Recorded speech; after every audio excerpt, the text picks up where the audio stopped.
झगड़ालू औरत। आज शांति का अपनी सास से झगड़ा हो गया।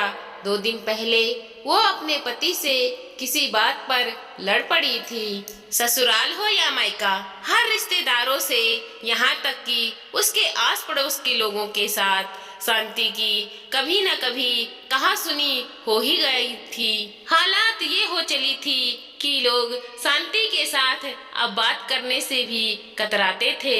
उसे देखते ही अपना रास्ता मोड़ लेते थे। शांति अब अपने आप को अकेला महसूस करने लगी थी। वह चाहती थी कि उसकी इस परिस्थिति को किस तरह सुधारा जाए। उसे ये तो पता था कि लोगों को उससे दूर होने का कारण उसका झगड़ा ही था, लेकिन वह यह नहीं समझ पा रही थी कि यह झगड़े उससे कैसे हो जाते हैं। उसने इस सवाल का जवाब ढूंढने के लिए अपने कुछ बुजुर्गों से पूछा। कई किताब पढ़ डाले, इंटरनेट पर कई बलगेस चेक किए, लेकिन उसे कहीं पर भी संतुष्टि करके जवाब नहीं मिला।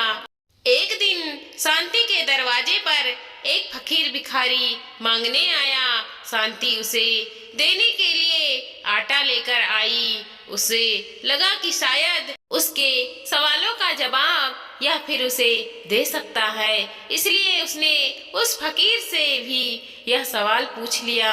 शांति ने फकीर से पूछा, फकीर बाबा, क्या आप जानते हैं कि झगड़े होने का सबसे बड़ा कारण क्या होता है? फकीर ने शांति की तरफ देखा और बोला, मैं यहाँ पर भिक्षा लेने आया हूँ और तुम हो कि मुझसे यह फालतू के सवाल कर रही हो। फकीर की बात सुनते ही शांति को बहुत गुस्सा आया। उसने कहा, घर घर जाकर भिखारी, भीख मांगने वाले, तुम मेरी बातों को, मेरे सवालों को फालतू कहते हो?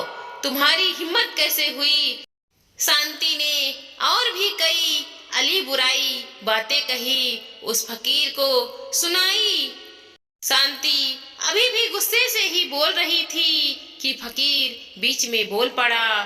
झगड़े का कोई सर कारण नहीं होता, लेकिन जबान पर काबू न होने के कारण यही झगड़े का सबसे बड़ा कारण होता है। फकीर की बात सुनकर शांति गहराई से सोच में पड़ गई और फकीर ने भिक्षा का आटा लिए और वहां से चला गया।